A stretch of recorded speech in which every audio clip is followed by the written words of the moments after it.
नमस्कार दोस्तों, ओम श्री गणेशाय नमः।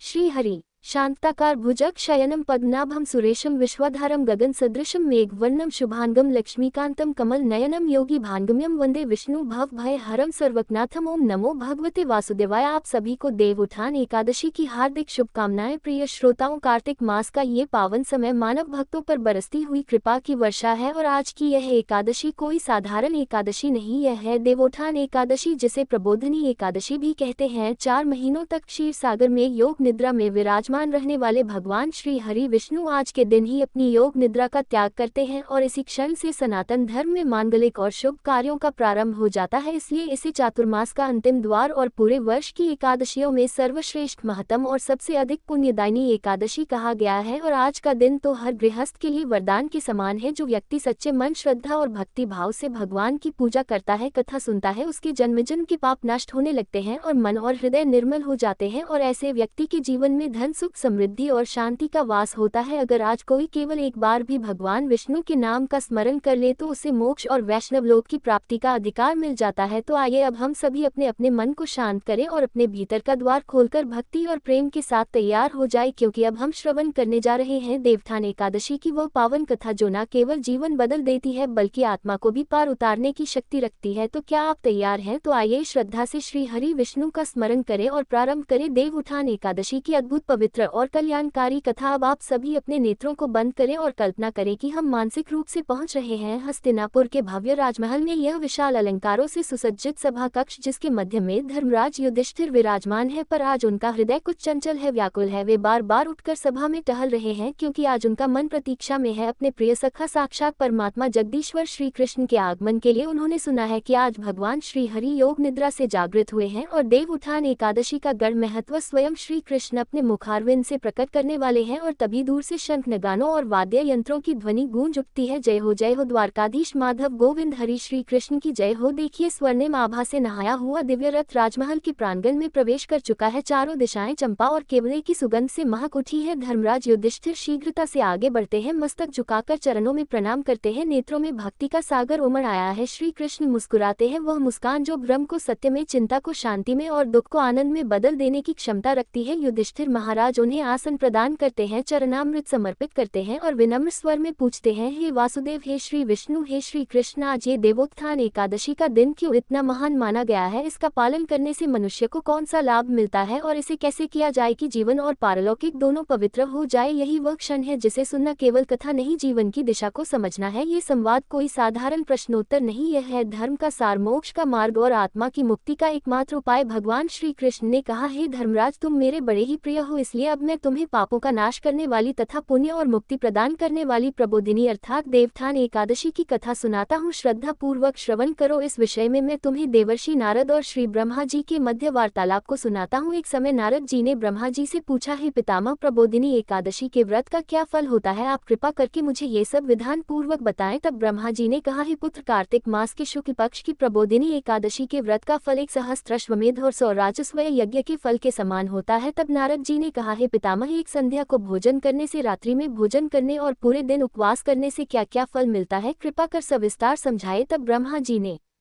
कहा, हे नारद, एक संध्या को भोजन करने से 2 जन्म के और पूर्ण दिन उपवास करने से 7 जन्म के सभी पाप नष्ट हो जाते हैं। जिस वस्तु का त्रिलोक में मिलना दुष्कर है वह वस्तु भी प्रबोधिनी एकादशी के व्रत से सहज ही प्राप्त हो जाती है। प्रबोधिनी एकादशी के व्रत के प्रभाव से बड़ा पाप भी क्षण भर में ही नष्ट हो जाता है। पूर्व जन्मों के किए हुए अनेकों पाप कर्मों को प्रबोधिनी एकादशी का व्रत क्षण भर में ही जलाकर भस्म कर देता है। जो मनुष्य अपने स्वभाव के अनुसार प्रबोधिनी एकादशी का विधान पूर्वक व्रत करते हैं उन्हें ही पूर्ण फल प्राप्त होता है। इसलिए हे पुत्र, जो मनुष्य श्रद्धा पूर्वक इस दिन किंचित मात्र भी पुण्य करते हैं उनका वह पुण्य पर्वत के समान अटल हो जाता है। जो मनुष्य अपने हृदय के अंदर ही ऐसा ध्यान करते हैं कि मैं आज प्रबोधिनी एकादशी का व्रत करूंगा, उसके तो 100 जन्म के पाप उसी क्षण नष्ट हो जाते हैं। जो मनुष्य प्रबोधिनी एकादशी की रात्रि को जागरण करते हैं उनकी बीती हुई और आने वाली 10 पीढ़ियां विष्णु लोक में वास करती हैं तथा नरक में अनेक कष्टों को भोगते हुए उनके पितर विष्णु लोक में जाकर सुख भोगते हैं। हे नारद, ब्रह्म हत्या आदि विकट पाप भी प्रबोधिनी एकादशी एकादशी के अवसर पर रात्रि में जागरण करने से नष्ट हो जाते हैं। प्रबोधिनी एकादशी को रात्रि में जागरण करने का फल अश्वमेध आदि यज्ञों के फल से भी अधिक होता है। सभी तीर्थों में जाने तथा गौस्वर्ण भूमि आदि के दान का फल प्रबोधिनी के रात्रि के जागरण के फल के समान होता है। हे पुत्र, इस संसार में उसी मनुष्य का जीवन सफल है जिसने प्रबोधिनी एकादशी के व्रत द्वारा अपने कुल को पवित्र किया है। संसार में जितने भी तीर्थ हैं और जितने भी तीर्थों की आशा की जा सकती है वो प्रबोधिनी एकादशी का व्रत करने वाले के घर में वास करते हैं। प्राणी को सभी कर्मों का त्याग करते हुए भगवान श्री हरि की प्रसन्नता के लिए कार्तिक मास की प्रबोधिनी एकादशी का व्रत अवश्य करना चाहिए। जो मनुष्य इस एकादशी व्रत को करता है वह धनवान, योगी, तपस्वी तथा इंद्रियों को जीतने वाला होता है, क्योंकि एकादशी भगवान विष्णु को अत्यंत प्रिय है। इस व्रत के पुण्य प्रताप से मनुष्य जन्म मरण के चक्र से मुक्त हो जाता है। इस एकादशी व्रत के प्रभाव से कायिक, वाचिक तथा मानसिक तीनों प्रकार के पापों का शमन होता है। इस एकादशी के दिन जो मनुष्य भगवान विष्णु की प्राप्ति के लिए दान, तप, होम, यज्ञ आदि करते हैं उन्हें अनंत पुण्य की प्राप्ति होती है। प्रबोधिनी एकादशी के दिन श्री हरि का पूजन करने के बाद युवावस्था और वृद्धावस्था के सभी पाप जलकर भस्म हो जाते हैं। इस एकादशी की रात्रि को जागरण करने का फल सूर्य ग्रहण के समय स्नान करने के फल से सहस्त्र गुना अधिक होता है। मनुष्य अपने जन्म से लेकर जो पुण्य करता है वह पुण्य प्रबोधिनी एकादशी के व्रत के पुण्य के सामने व्यर्थ है। जो मनुष्य प्रबोधिनी एकादशी का व्रत नहीं करता उसके तो सभी पुण्य व्यर्थ हो जाते हैं। इसलिए हे पुत्र, तुम्हें भी विधान पूर्वक भगवान विष्णु का पूजन करना चाहिए। जो मनुष्य कार्तिक माह के धर्मपरायण होकर अन्य व्यक्तियों का अन्न ग्रहण नहीं करते उन्हें चांद्रयन व्रत के फल की प्राप्ति होती है। कार्तिक मास में प्रभु दान आदि से उतने प्रसन्न नहीं होते जितने की शास्त्रों की कथा सुनने से प्रसन्न होते हैं। कार्तिक मास में जो मनुष्य प्रभु की कथा का थोड़ा बहुत ही पाठ या श्रवण कर लेते हैं उन्हें भी 100 गायों के दान के फल की प्राप्ति होती है। ब्रह्मा जी की बात सुनकर देवर्षि नारद जी हाथ जोड़कर बोले, हे पितामह, अब आप एकादशी के व्रत का विधान भी कहिए तथा कैसा व्रत करने से किस पुण्य की प्राप्ति होती है, कृपा कर यह भी समझाए। तब नारद जी की बात सुनकर ब्रह्मा जी बोले, हे पुत्र, इस एकादशी के दिन मनुष्य को ब्रह्म मुहूर्त में उठ जाना चाहिए तथा स्नान आदि से निवृत्त होकर व्रत का संकल्प करना चाहिए। उस समय भगवान विष्णु से प्रार्थना करनी चाहिए कि हे प्रभु, आज मैं निराहार रहूंगा और दूसरे दिन भोजन करूंगा, इसलिए आप मेरी रक्षा करें। इस प्रकार प्रार्थना करके भगवान का पूजन करना चाहिए और व्रत आरंभ करना चाहिए। फिर उस रात्रि को भगवान के समीप गायन, नृत्य, वादन तथा कथा कीर्तन करते हुए रात्रि बिता चाहिए। प्रबोधिनी एकादशी के दिन कंजूसी को त्याग कर बहुत से पुष्प, अगर, धूप आदि से भगवान की आराधना करनी चाहिए। शंख के जल से भगवान को अर्घ देना चाहिए। इसका फल तीर्थ दान आदि से करोड़ गुना अधिक माना जाता है। जो मनुष्य अगस्त्य पुष्प से भगवान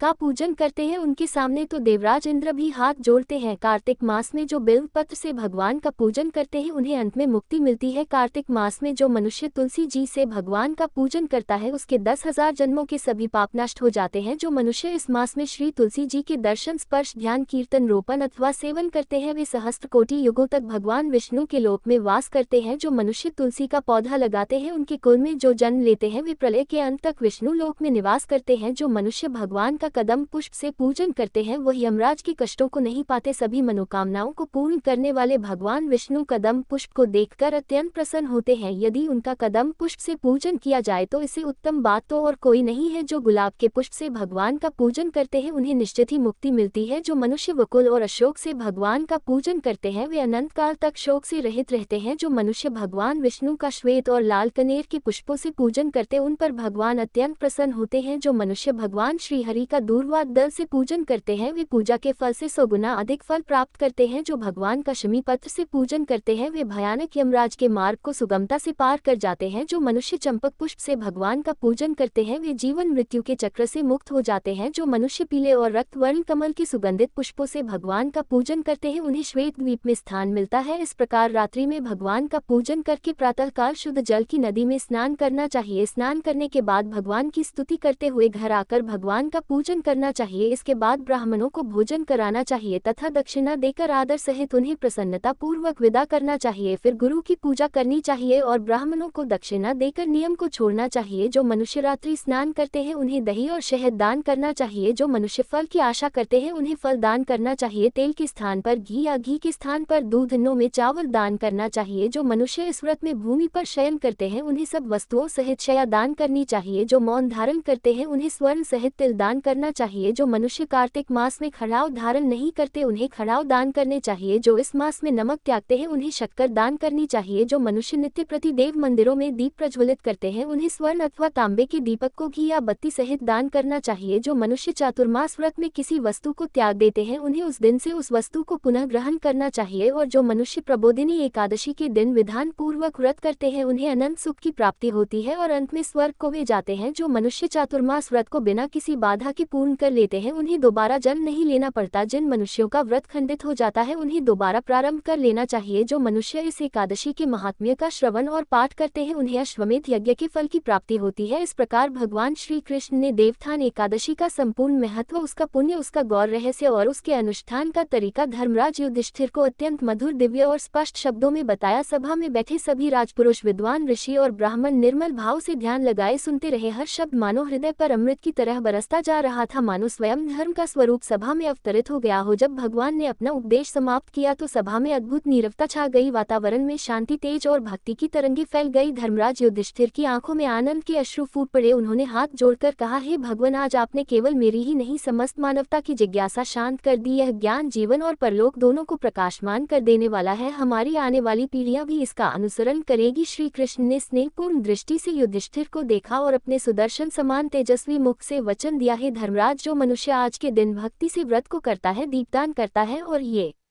कथा श्रवण करता है, उसका जीवन पवित्र हो जाता है और उसका मार्ग स्वयं मैं प्रशस्त करता हूँ। ऐसा कहते हुए भगवान का दिव्य तेज और बढ़ने लगा। उसका रूप मानो सूर्य के मध्य स्थित चंद्रमा जैसा कोमल भी था और आलोकमय भी। धीरे धीरे उनका स्वर्णमृत सभा से आगे बढ़ा। शंख की गूंज फिर से आकाश में फैल उठी और देखते ही देखते श्री कृष्ण अंतर्ध्य हो गए। पर उनका दिया ज्ञान, प्रेम और कृपा वही सभा में, वही हृदयों में और वही आत्माओं में अविचलित रूप से स्थिर हो गया। उस दिन से धर्मराज युधिष्ठिर ने और उनके माध्यम से संपूर्ण संसार ने देवोत्थान एकादशी का व्रत परम भक्ति भाव से करना आरंभ कर दिया। और आज भी जो कोई इस व्रत को सच्चे मन से करता है वह जन्मजन्म के बंधन काटकर भगवत धाम की ओर अग्रसर होने लगता है। प्रिय श्रोताओं, ये था देवोत्थान एकादशी महात्म्य। अब सुनिए देवोत्थान एकादशी की दूसरी कथा। एक बार एक राजा के राज्य में सभी लोग एकादशी का व्रत रखा करते थे। प्रजा और नौकर चाकरों से लेकर पशुओं तक को एकादशी के दिन अन्न नहीं दिया जाता था। एक दिन किसी दूसरे राज्य का एक व्यक्ति राजा के पास आकर बोला, महाराज, कृपा करके मुझे नौकरी पर रख लीजिए। तब राजा ने उसके सामने एक शर्त रखी कि ठीक है, तुम्हें नौकरी पर रख लेते हैं, किंतु रोज तो तुम्हें खाने को सब कुछ मिला करेगा, परंतु एकादशी के दिन अन्न नहीं मिलेगा। उस व्यक्ति ने उस समय तो हाँ कर ली, परंतु एकादशी आने पर जब उसे फलाहार की सामग्री दी गई तब तो वह राजा के सामने जाकर गिड़गिड़ाने लगा, महाराज, इससे तो मेरा पेट नहीं भरेगा, मैं तो भूखा ही मर जाऊंगा, कृपया मुझे अन्न दे दीजिए। राजा ने उसे शर्त की बात याद दिलाई, किंतु वह व्यक्ति मारे भूख के अन्न छोड़ने को तैयार ही नहीं हुआ। तब राजा ने उसे आटा, दाल, चावल आदि दे दिए। अब वह नित्य की तरह नदी पर पहुंचा और स्नान कर भोजन पकाने लगा। जब भोजन पक गया तब वह भगवान को बुलाने लगा, आइए प्रभु, भोजन तैयार है। उसके बुलाने पर तुरंत ही पीताम्बर धारण किए भगवान चतुर्भुज रूप में आ पहुंचे और प्रेम से उसके साथ भोजन करने लगे। भोजन आदि करके भगवान तो अंतर्ध्य हो गए और वह व्यक्ति अपने काम पर चला गया। 15 दिन बाद अगली एकादशी को वह फिर राजा से कहने लगा, महाराज, अब की बार मुझे दुगनी सामग्री दीजिएगा, क्योंकि उस दिन तो मैं भूखा ही रह गया था। राजा ने कारण पूछा तो व्यक्ति ने बताया कि महाराज, हमारे साथ भगवान भी तो भोजन ग्रहण करते हैं, इसलिए भोजन की यह सामग्री हम दोनों के लिए पूरी नहीं पड़ती। यह सुनकर राजा को बड़ा आश्चर्य हुआ। वह बोला, मैं नहीं मान सकता कि भगवान तुम्हारे साथ भोजन करते हैं। अरे, मैं तो इतने व्रत रखता हूँ, पूजा करता हूँ, दान करता हूँ, पर भगवान ने तो मुझे कभी दर्शन नहीं दिए। राजा की बात सुनकर वह बोला, महाराज, यदि विश्वास ना हो तो साथ चलकर देख लीजिए। फिर तो राजा एक पेड़ के पीछे छुपकर बैठ गया। उस व्यक्ति ने भोजन पकाया और भगवान को शाम तक पुकारता रहा, परंतु भगवान नहीं आए। आखिरकार उस व्यक्ति ने कहा, हे प्रभु, यदि आज आप नहीं आए तो मैं इस नदी में कूदकर अपने प्राण त्याग दूंगा। भगवान नहीं आए। तब वह व्यक्ति प्राण त्यागने के उद्देश्य से नदी की तरफ बढ़ा। प्राण त्यागने का उसका दृढ़ इरादा जानकर भगवान शीघ्र ही प्रकट हो गए और उसे रोक लिया। फिर साथ बैठकर भोजन करने लगे। भोजन ग्रहण करने के बाद, जल पीने के बाद वे उसे अपने विमान में बिठाकर अपने धाम में ले गए। ये देखकर राजा ने सोचा कि व्रत उपवास से तब तक कोई फायदा नहीं होता जब तक मन शुद्ध ना हो। इससे राजा को ज्ञान मिला। फिर वह भी सच्चे मन से व्रत उपवास करने लगा और अंत में एकादशी व्रत के पुण्य प्रताप से वह राजा स्वर्ग को प्राप्त हुआ। अब देवोत्थान एकादशी के इस पावन अवसर अवसर पर सुनिए तुलसी विवाह की कथा। एक बार भगवान शिव ने अपने तेज को समुद्र में फेंक दिया, उससे एक महातेजस्वी बालक ने जन्म लिया। ये बालक आगे चलकर जलंधर के नाम से पराक्रमी दैत्य राजा बना और इसकी राजधानी का नाम जलंधर नगरी था। दैत्यराज कालनेमी की कन्या वृंदा का विवाह जलंधर से हुआ। जलंधर महाराज था अपनी सत्ता के मध्य में चूर। उसने माँ लक्ष्मी जी को पाने की कामना से युद्ध किया, परंतु समुद्र से ही उत्पन्न होने के कारण माता लक्ष्मी ने उसे अपने भाई के रूप में स्वीकार किया। तब देवताओं से युद्ध में पराजित होकर जलंधर देवी पार्वती जी को पाने की लालसा से कैलाश पर्वत पर गया। भगवान देवाधिदेव शिव जी का ही रूप धरकर वह माता पार्वती जी के समीप गया, परंतु माता ने अपने योग बल से उसे तुरंत पहचान लिया और वहां से अंतर्ध्य हो गई। तब देवी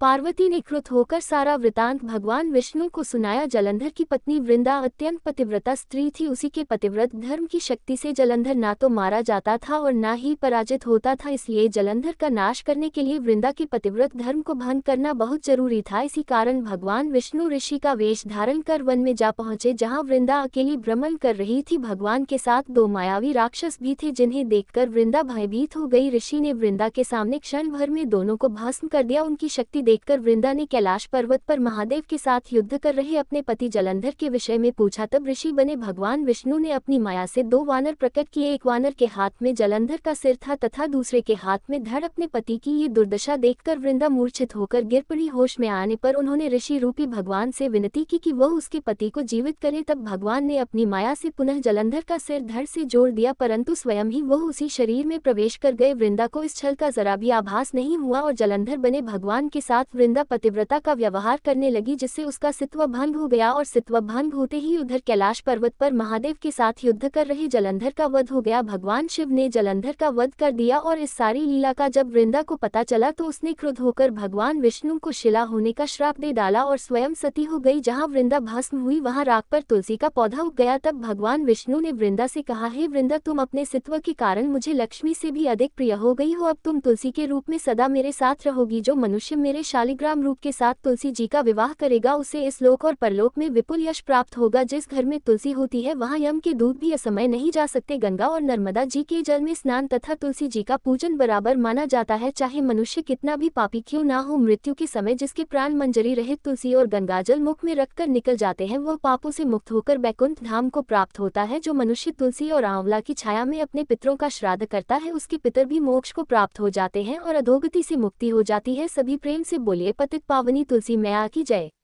धन्यवाद।